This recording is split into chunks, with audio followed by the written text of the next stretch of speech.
Pessoalzinho, vamos então para a aula 3 agora, a primeira lei de Newton, tá? Nós faremos 3 aulas, cada aula vai ser uma lei, são 3 leis de Newton, tá? A primeira lei é a lei da inércia, a segunda lei vai ser a força resultante igual a massa vezes aceleração, né? E a terceira lei vai ser ação e reação. Vamos lá então, pessoal. Aproveita, prestar bem atenção, porque é algo simples, mas que sempre é cobrado em Enem vestibular, tá bom? Vamos lá? Primeira lei de Newton. A primeira lei de Newton, ela vai falar da inércia. O que é inércia, gente? Vocês já prestaram atenção, por exemplo, uma bola dentro de um carro, se você deixar a bola no banco, quando você breca o carro, ou o seu pai breca o carro, no caso, a bola continua o movimento anterior dela, ou seja, ela continua deslocando com a velocidade que o carro estava para frente. Já viram essa situação? Ou alguém no ônibus sem segurar, o ônibus breca e a pessoa é lançado para frente, ou uma moto quando bate numa pedra, a moto fica e a pessoa continua o movimento anterior. Isso é inércia, tá bom? Inércia é simplesmente um estado de equilíbrio. O que é estado de equilíbrio? Ou o corpo está em velocidade constante, que isso é equilíbrio, porque não tem aceleração, ou ele está parado em relação ao referencial. Quando o corpo está em equilíbrio, ele tem uma resistência em mudar esse estado de equilíbrio, tá? E isso é inércia. Inércia é a tendência que o corpo tem em manter o seu estado de equilíbrio. Se ele está parado, ele tende a continuar parado. E se ele está em movimento uniforme, tende a continuar em movimento. Ok? Vamos ver a apostila de vocês, o termo que ela usa para explicar inércia. Leis de Newton. Primeira lei de Newton, definição. É a parte da mecânica que analisa os movimentos e as causas que os produzem ou os modificam. Uma frase aqui de Isaac Newton, vamos ver. Não sei como aparecerei para o mundo. Para mim mesmo me vejo como um garoto brincando na praia, divertindo-me aqui e ali por achar uma pedra mais polida ou uma concha mais bonita que as outras, enquanto o grande oceano, na verdade, permanece desconhecido à minha frente. Sir Isaac Newton foi um cientista inglês, mais reconhecido como físico e matemático, embora tenha sido também astrônomo, alquimista, filósofo e teólogo. Sua obra, Philosophiae Naturalis Principia Mathematica, é considerada uma das mais influentes na história da ciência. Publicada em 1687, essa obra descreve a lei da gravitação universal e as 3 leis de Newton. Muito bem.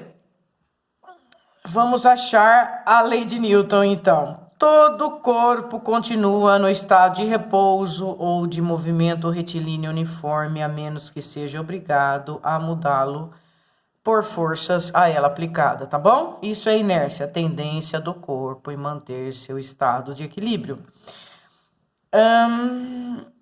Olha aqui, há um exemplo da bicicleta, a bicicleta brecou de repente e o mocinho continuou o movimento anterior.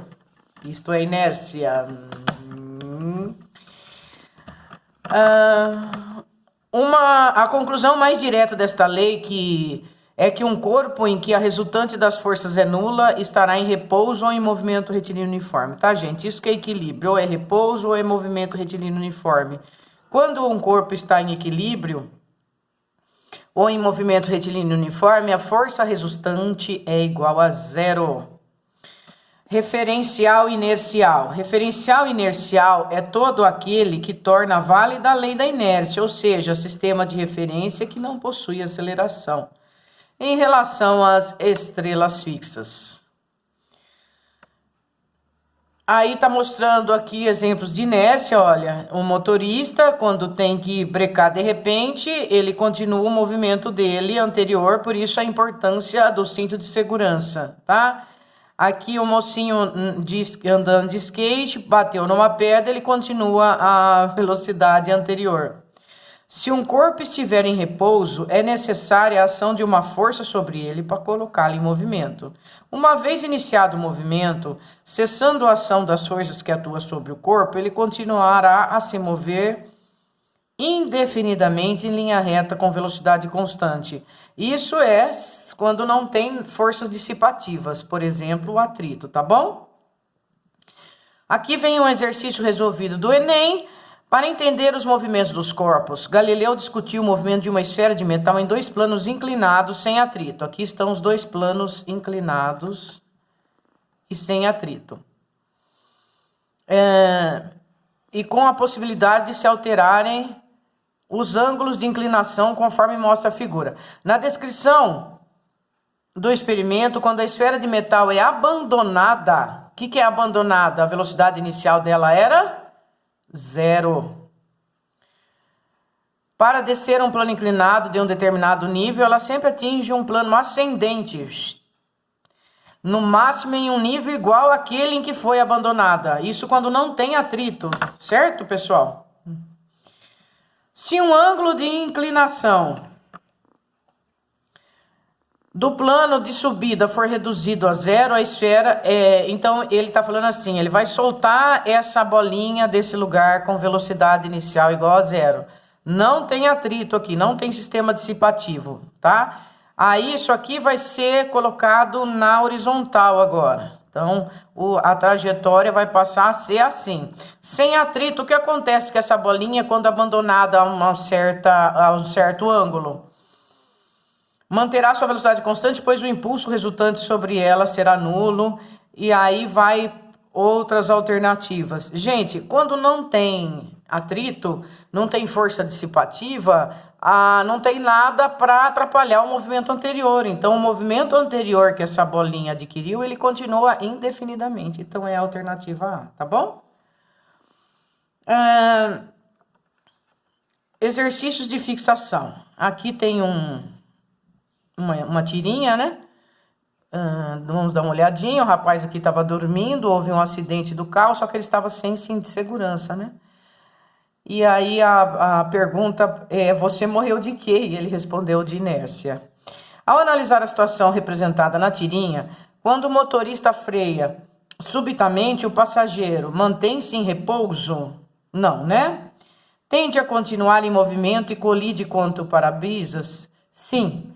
Ele tende a continuar em movimento. Aí ele vai parar por quê? Porque o para-brisa atrapalhou. Então é a letra B, de Bosque. Tá bom? Muito bem. A imagem mostra um garoto com skate. Aí, nós já conversamos sobre isso. Ó. Ele estava com skate, a pedra foi um obstáculo para o skate. O skate parou e o menino continuou com a velocidade anteriormente adquirida. A queda do garoto justifica devido a quê, gente? Princípio da inércia, força externa, ação e reação, força de atrito. Princípio da inércia, né? Que é o que nós estamos estudando, não é verdade? E por quê? O princípio da inércia que explica a tendência do corpo em continuar o seu estado de equilíbrio. Se ele está em movimento uniforme, ele tende a continuar em movimento uniforme. Em uma área onde ocorreu uma catástrofe natural, um helicóptero em movimento retilíneo, a uma altura fixa do chão, deixa cair pacotes contendo alimentos. Então, tem um helicóptero que está a uma altura fixa do chão. E ele está em movimento retilíneo. O que é isso? Não tem aceleração. Movimento retilíneo. Se for uniforme, não tem aceleração. Peraí, gente. Vamos ver mais dados aqui do problema. Perdão. Em uma área onde ocorreu uma catástrofe natural, um helicóptero em movimento retilíneo a uma altura fixa do chão deixa cair pacotes contendo alimentos. Cada pacote lançado atinge um solo em um ponto exatamente embaixo do helicóptero. Então, o helicóptero está um movimento retilíneo, quer dizer, é uma altura constante do solo, ele deixa cair pacotes, né? O pacote vai fazer esse movimento aqui, que vocês lembram em trajetória, e o helicóptero continua também. Então, para o helicóptero, o pacote está exatamente sempre abaixo, caindo abaixo dele, certo? Desprezando as forças de atrito e de resistência, lá não tem atrito e não tem resistência aqui para atrapalhar o movimento. Então, o movimento é constante, a velocidade é constante. Pode-se afirmar que as grandezas, velocidade e aceleração dessa aeronave são classificadas respectivamente como? Gente, se o movimento é uniforme, a aceleração é 0, tá? Isso é fato, a aceleração é 0. E a velocidade? Se o movimento é retilíneo e uniforme, a velocidade é constante. Velocidade é constante. Aonde tem velocidade constante e aceleração nula? Letra C. Em um dia de calmaria, um barco reboca um paraquedista preso a um paraglider. O barco e o paraquedista deslocam-se com velocidade vetorial e alturas constantes. Nessas condições, o peso do paraquedista é a força resultante sobre ele. A resultante das forças sobre o paraquedista é nula. Olha, a velocidade é vetorial, a altura é constante, tá? E o paraquedista está preso, né, a esse paraglider aqui, certo? Se a velocidade é constante, não tem aceleração, tá bom? Se não tem aceleração, eles estão em equilíbrio. Então, a força de reação, ela é nula. E a força que por exemplo, o barco vai fazer uma força no paraquedista, o paraquedista vai fazer uma força no barco, tá? Isso já entra em ação e reação, tá?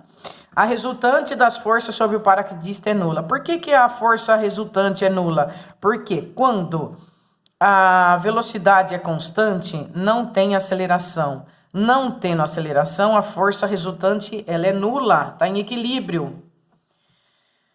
E, finalmente, nesta figura está representado um balão dirigível que voa para a direita em uma altitude constante com velocidade v constante.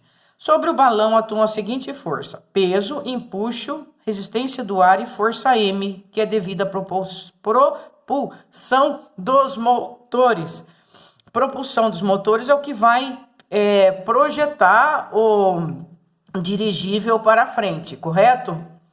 A resistência do ar é o movimento contrário ao movimento do dirigível. O empuxo, gente, é a força contrária ao peso sempre, tá bom? Quando ele é nos fluidos, quando ele é na água, o empuxo é para cima. Por isso que um bloco que eu jogue na água, por exemplo, de madeira, fica em equilíbrio. A gente boiando fica em equilíbrio. É devido à força de empuxo. Tem o peso e contrário ao peso é a força de empuxo. É a mesma coisa da força normal que faz na superfície, o empuxo faz no ar e na água.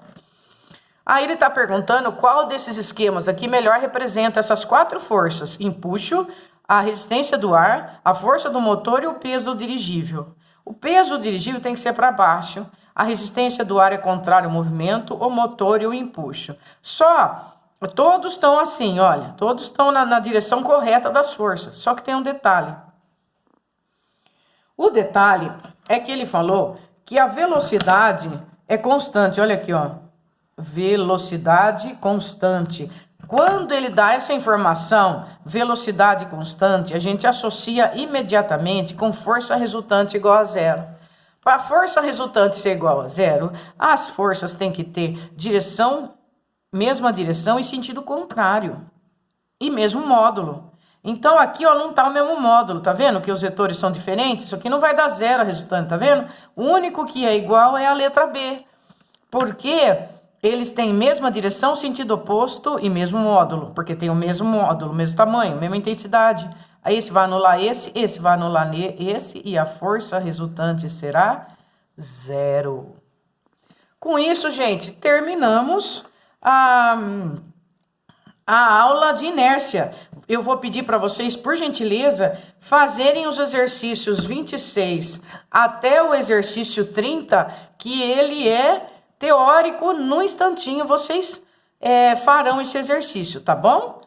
E depois tem uma videoaula para vocês assistirem aqui, para ajudar na teoria, pessoal. Vamos estudar, invistam em você, porque fica depois mais fácil para prestar Enem, não sofre tanto, tá bom, galera? Na sequência, nós vamos para a aula 4, que vai ser a segunda lei de Newton. Um grande abraço, meus queridos.